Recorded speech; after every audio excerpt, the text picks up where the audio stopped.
C'est notre table des communications qui commence ce matin et bien sûr, on ne peut pas passer à côté de ça. Le 21e mondial de football en Russie qui a commencé jeudi. Un mois de Coupe du monde. Est-ce que ça va suffire pour redorer l'image de la Russie? J'en parle ce matin avec les stratèges en communication, Martine Saint-Victor et Louis Aucoin. Bonjour à vous deux. Bonjour.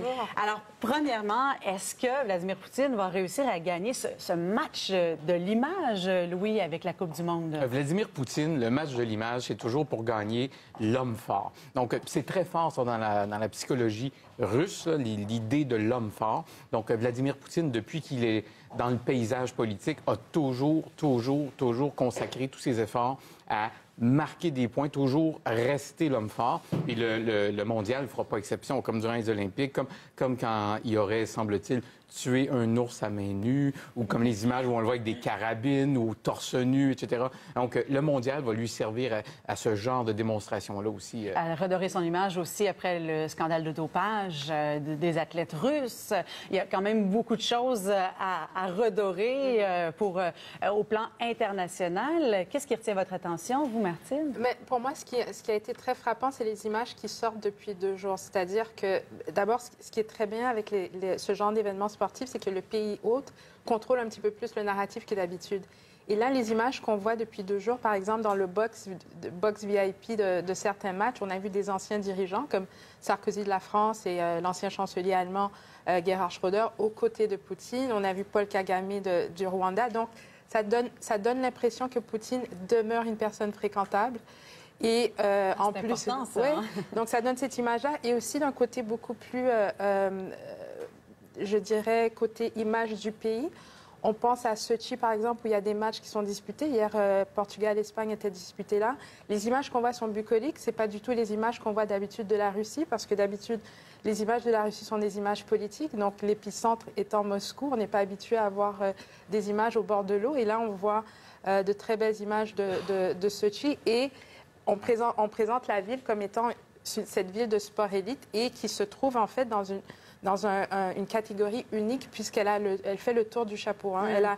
Elle a reçu des Olympiques, elle a une course de F1 et maintenant elle a une Coupe du Monde. Donc ça la met à part d'autres grandes villes. Et dans l'Europe de l'Est, comme ça, à l'Est de l'Europe, c'est quand même assez spécial. C'est la première fois, en fait, que ça se passe à une Coupe du Monde. Oui, puis ce qui est drôle dans cette histoire-là, que ce soit en Russie, c'est que je parlais tout à l'heure du mythe de l'homme fort, mais c'est un sport d'agilité.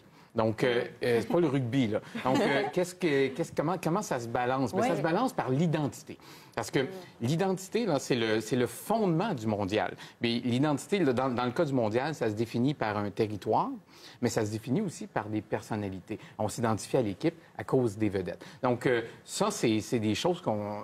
Si on va en Iran, le rapport du mondial va être pas mal différent de si on est en France ou si on est dans n'importe où au Brésil. Donc, là, il y en a en Amérique du Nord qui prennent des notes là, de ce que vous dites pour 2026. Oui, il faut prendre des notes parce que je donnais l'exemple. C'est certain qu'il va falloir parler de hockey si on parle de... Donc, si j'en parle un peu, en dernière finale de la Coupe Stanley, on a une équipe de l'Ouest mais où il y a beaucoup de joueurs québécois. Donc, ici, au Québec, le Canadien n'est pas en finale, donc à la finale de la Coupe Stanley. Donc, on se dit, pour qui on prend? Est-ce qu'on prend pour l'équipe de l'Est, qui est plus près de nous, qui a Alexander Ovechkin comme une vedette, ou on prend pour l'équipe où il y a plus de Québécois? Donc, ça, c'est pas une question d'identité, là. C'est vraiment ça. Donc, c'est intéressant. Et puis, c'est important de voir que c'est pas l'équipe qui est la vedette. Tu peux avoir l'attachement, par exemple, aux Canadiens, mais ça prend des vedettes. Aussi des personnalités qui sont des modèles. On pense à Ronaldo, Messi, Martine, Mo Salah également. Oui, en fait, pour moi, Mo Salah, c'est un très bel exemple du pouvoir de l'image. Parce que c'est un joueur égyptien. D'abord, il est dans l'équipe nationale d'Égypte, mais il joue dans la Premier League pour Liverpool.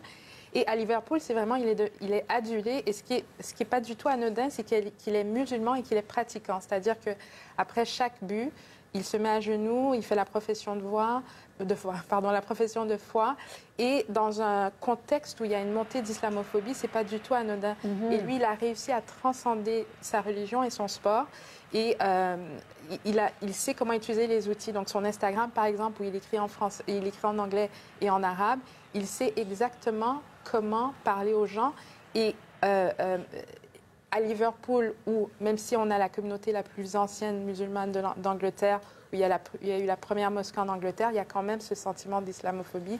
Et il a réussi à casser ça un peu. Donc, c'est exactement ce que Louis a dit, c'est-à-dire que Mo Salah a été, bien sûr, avec l'aide de sponsors, c'est-à-dire Adidas, DHL, Uber, etc., a pu se bâtir une marque.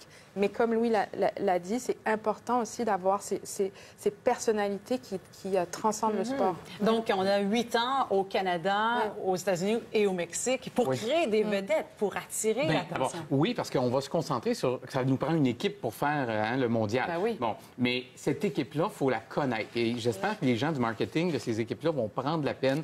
Il y a une partie qui est le marketing, il y a une partie qui est vraiment la personnalité. Donc, vous savez, Mo Salah, s'il jouait pour le Canadien, on l'aurait échangé. Donc, il faut créer ces personnalités-là. Il faut nous les faire connaître. Il faut les choisir, peut-être les mettre de l'avant, comme on a fait avec Patrice Bernier pour l'Impact de Montréal. Et ça, quand on fait pas ça, bien, on a une moins grande force, on rejoint moins de gens.